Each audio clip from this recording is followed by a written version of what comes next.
The following is a production of Neural Network Media and is completely AI generated. It is intended for entertainment and educational purposes only. From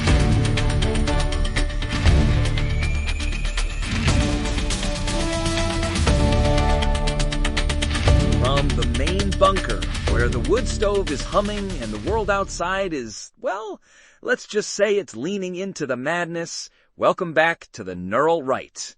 I'm Will Sterling, the guy asking the questions that make the experts in D.C. break out in hives. And I am Walter Blackwood, navigating the increasingly fractured architecture of our shared reality. It's Monday, March 9th, 2026, and the weight of the world feels, roughly speaking, rather heavy this morning. It's a busy show today, Walter. I mean, truly. Yesterday we were talking about Joe Biden's Chicago speech, that mask-off moment where he basically told the room he was the smartest guy there, while the country's border is a sieve. And today we're seeing the fallout of that elitism in every corner of the culture. From the Pentagon losing trillions to a university giving out climate sex kits. I'm not even making that up. It's no joke, man. It's a systemic collapse of the hierarchies that maintain order. We're seeing a total inversion of value where effort is decoupled from reward and, well, it's bloody complicated, isn't it? It's a disaster.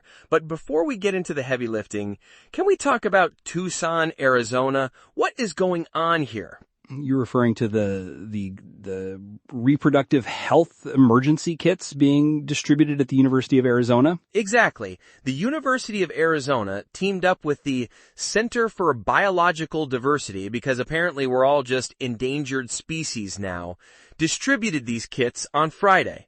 And the rationale?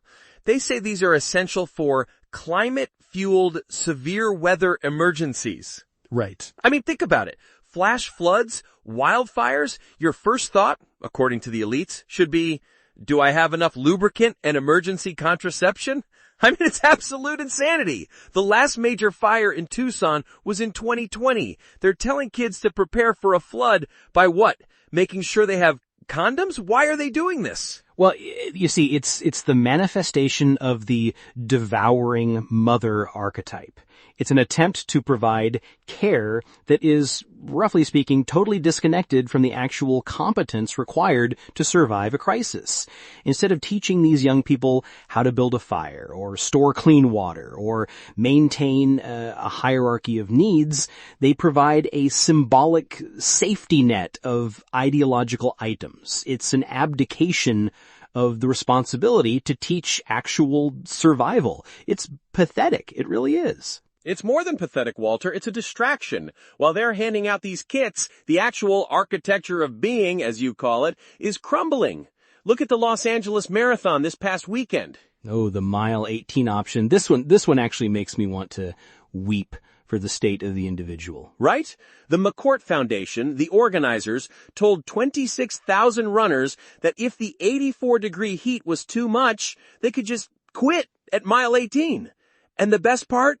They still get the finisher medal. It's a lie. Literally, it's a lie. If you finish at mile 18, you have completed approximately 68% of a marathon. A marathon is 26.2 miles. That is the definition. By giving a finisher medal to someone who stopped at the wall, you are destroying the very concept of the goal. You are telling the soul that the reward is more important than the transformation required to earn it. Exactly. And then the organizers say there is no shame in making a smart decision, but there is shame in accepting a reward for a task you didn't complete. It's a violation of the truth. It's the same thing we saw with those education reports from UCSD this month, showing that the math gap is widening because we've stopped demanding excellence in the name of what? Equity? Inclusion? It's the demise of merit, Will. It's a bloody tragedy. I mean, I'm a marathoner because I walked to the mailbox and back today, right? If the standards don't exist, then nothing is real. And it's not just marathons and math. It's the people who are supposed to be keeping us safe.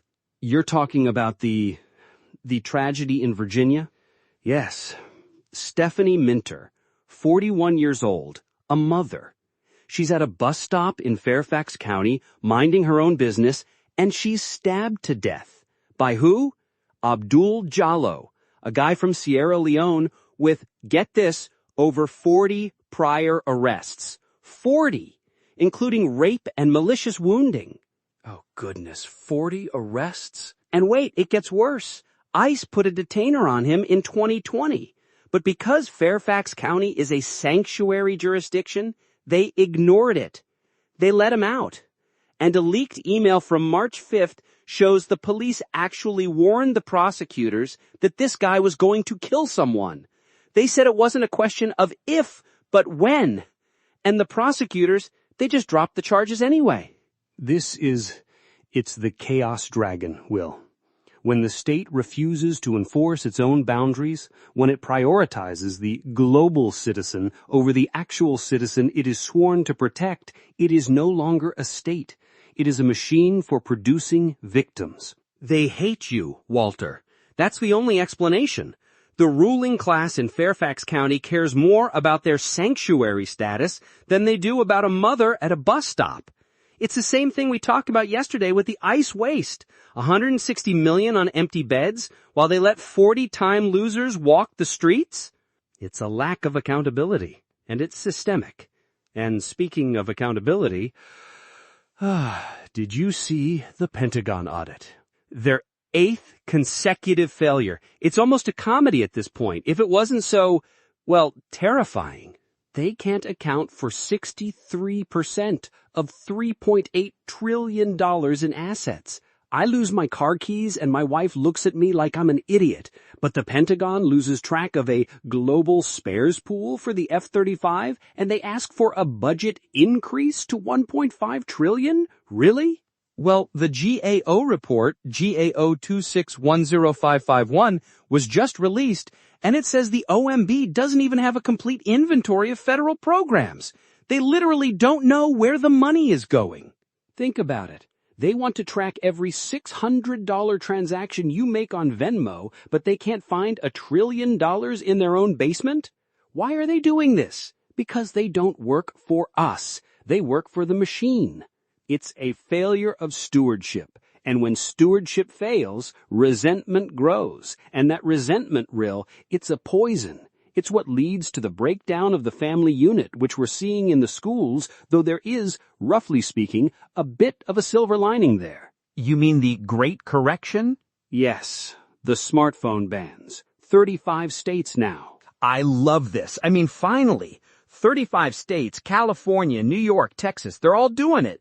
Bell-to-bell bans, no phones from the first bell to the last. It's necessary. We have handed our children a black mirror that reflects only their own insecurities and the curated lies of others. 49% of students in New York are already saying things are better overall without them, because they're actually, talking to each other. They're existing in the real world again. They're forced to look at each other. What a concept. But it's a struggle. You see it in the tragedy of Jason Hughes in Georgia, that math teacher and Christian mentor. Oh man, that story broke my heart. It's so senseless. 5 18-year-olds playing a prank, rolling a house with toilet paper. Hughes goes out to confront them. He trips. He's hit by the truck as they speed away. He was a leader for NG3, a mentor for the Fellowship of Christian Athletes. And yet, look at the response. The boy who was driving, Jaden Ryan Wallace, he didn't flee. He stopped. He tried to help. And the community, they're not calling for blood. They're focusing on the spiritual legacy of a man who taught them that life is fragile and that grace is the only way through the darkness. It's a rare moment of nobility in a very ignoble time. It's a reminder that there's still a common sense America out there under the surface of the headlines. But the elites, they're trying to make it harder and harder to just live a normal life. Well, that's the thing, isn't it? Even a trip to McDonald's is becoming a psychological battlefield.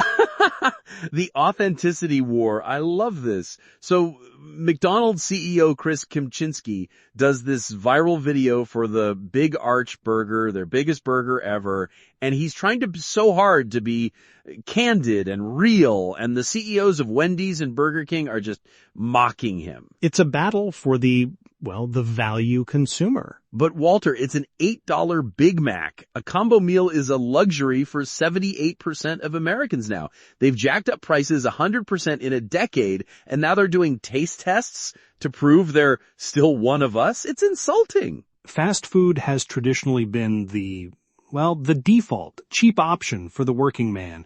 But when the default becomes a luxury, the social contract is under strain. People feel cheated. They are cheated.